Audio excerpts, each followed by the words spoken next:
Hi class, welcome to exercise 2D, similar figures. In this class we have example 7, which is finding and using scale factors. And your pre-learning for this will be questions 1 and 2 in the new book and questions 4 and 5 in the old book. I know you've heard this before, but because this is revision, it should be a quick lesson. Plus, we've only got one example to work through. All right, I'll see you in the introduction. There's more than one way to describe similar shapes, but the best concept to describe them with are models. Two congruent shapes have all the same size corresponding edges and angles, so they are essentially the same shape, perhaps rotated, flipped, or translated. Two similar shapes look the same in every way, except that they could be different sizes. They have the same corresponding angles, and the corresponding sides are scaled by the same ratio. So here is a model. This is the Preface Tower, which is 451.9 metres high. And here is a model of the Preface Towers that is 0.5 of a metre tall. Notice that the angles between all sides stays the same, and all side lengths grow or shrink by the same amount. Okay, let's have a look at three similar shapes here. I'm just going to use some simple shapes because 2D shapes makes the scaling much clearer. So here we can paste in a rectangle and another version of this rectangle, and I'll scale that up so we can see all the angles are the same. And if the side lengths of this purple one are X and Y, then if we've scaled up this green one by some number A, then the side lengths of this rectangle would be A times X and A times Y. And using this fact, we could find scale factors. All we'd have to do is divide the corresponding side lengths of each other from each shape. So for example, AX divided by X. Well, that's going to equal A. And AY divided by Y also equals A. We can check that two shapes are similar by seeing if the side lengths are in the same ratio. So in this case, if we said AX divided by AY, well, when we cancel out the A, that's equal to X divided by Y. So the ratio between corresponding sides is the same. Let's have a look at a slightly more complicated shape, in everybody's favourite shape, the trapezium. And let's copy another one here. Now this trapezium on the left will have these 4 Greek letters as angles. I hope you recognise alpha, beta, delta and gamma. Because these shapes are similar, we know that we're going to have the same angles, as long as it's between corresponding sides. So that would mean these angles here are alpha, beta, delta and gamma. Also, let's look at one more scaling fact here, and that is that scaling can make it smaller. Let's remember that the amount that the side grows by is called the scale factor. All right, let's have a look at these things in GeoGebra, which you can follow along at this link. Here we have a quadrilateral with a similar shape, and I can change the form of these by dragging around these 3 points. Notice this slider, it's the scale factor for the other shape. So I can leave it here as larger than 1 to make the similar shape larger, or shrink it to be less than 1 to make the similar shape smaller. Notice that no matter how I move the points or change the scaling factor, the angles remain the same. This is the key to the shapes being similar. Now by clicking this checkbox, I can bring up a new similar quadrilateral. Where is it, you might ask? Well, if I move this slider, then we're going to rotate this similar shape. And despite the rotation, it's still similar. You can see that the side lengths of the green one are similar to the side lengths of the red one. So because of this ratio, all the angles are going to be the same, so we have a similar shape. Anyhow, let's get back into OneNote now. All right, back here in OneNote, let's note down that if we rotate a similar shape, it's still similar. Now might be a good time to pause the video and work on the building understanding questions in the new book, which translates to questions 1, 2 and 3 in the old book. All right, and I'm going to see you in the next section. To find similarity between two shapes, we have 2 tests to run. And the first test for similarity is checking if there are corresponding sides with the same scale factor. Here we have 2 shapes, where the one on the left has corners B, A, C and D, and side lengths C and D. And the one on the right is F, G, E and H, with side lengths A and B. So if these shapes were similar, then we'd have the same scale factor. In other words, A will equal x times c, and B will equal x times d. So if we were presented with these two shapes, we could discover if they were similar or not by dividing the corresponding sides. In other words, if B divided by D equaled some number x, and A divided by C also equaled the same number x, then we'd say that the shape A, B, C and D is similar to the shape E, F, G and H. And in maths we'd write it this way. So this 3-line symbol here, which is like a sideways congruent, is the symbol for similar.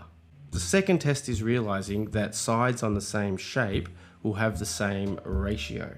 And let's explain that a little bit better by redrawing that diagram. So because A is a corresponding side with C and B is a corresponding side with D, what that means is A divided by B will be equal C divided by D. And so the A and the C are the corresponding sides, and B and D are also corresponding. And if they were similar, the reason for that, of course, is that A is equal to C times X, and B is equal to D times X. So that means that A divided by B is equal to CX divided by DX, and cancelling out the X, we're left with C over D. So clearly they're equal if it's similar. And once again, we define this shape by its corners, A, B, C, D, and we'd say it's similar to the shape G, E, F, H. Actually, it's probably better if I write it in alphabetical order. So in summary, test 1 finds if there's a similar scale factor between corresponding sides. And test 2 is finding the same ratio between sides in the same shape. When we have similar shapes, we could use this fact to find other properties. And that's because if we know two shapes are similar, so for example, if these triangles were similar with a scale factor of x, then we'd know that C would be equal to A times x, and D is equal to B times x. We also know that you'd also go back the other way by dividing both sides there by x, so that would mean that A would equal C over x, and B is equal to D over x. And of course we know the ratio is the same, so A divided by B would have to equal C divided by D. We could also figure out angles. Because they're similar, alpha will have to equal beta. Anyhow, let's put these facts to work doing a question that has numbers. Example 7, where we have two similar shapes, A, B, C, D and E, F, G. And we can see A to B is 2 centimeters, A to D is also 3 centimeters, E to F is 5 centimeters, G to H is 7 centimeters, E to H is this mysterious X centimeters, and D to C is Y centimeters. Okay, so part A, they just want us to make a similarity statement, which as we know now is this math statement with the 3 lines. Okay, then in part B, they're asking us to complete this number sentence, which has EH divided by something equals FG divided by the same thing. So if we remember our test 1 for similarity, EH is going to equal X times its corresponding side, and FG will equal X times its corresponding side. This is assuming that X is our scale factor, and we already know that EH divided by its corresponding side will equal X, and FG divided by its corresponding side will also equal X. So if we look back at the picture, EH is the line that passes from the flat bottom to the high point. So let's look back at it again. So its corresponding side is clearly AD. And looking back again, FG is the one that passes from the flat bottom to GH. So its corresponding side is CB. Actually, to keep it all in alphabetical order, let's say BC. Okay, so that means that EH divided by AD will have to equal FG divided by BC. Okay, so that's that question completed. Let's look at part C, where we're going to use the values of EF and AB to find the scale factor. Therefore, the scale factor has to equal EF over AB, because we've got two corresponding sides here with numeric values. So let's quickly check those numbers again.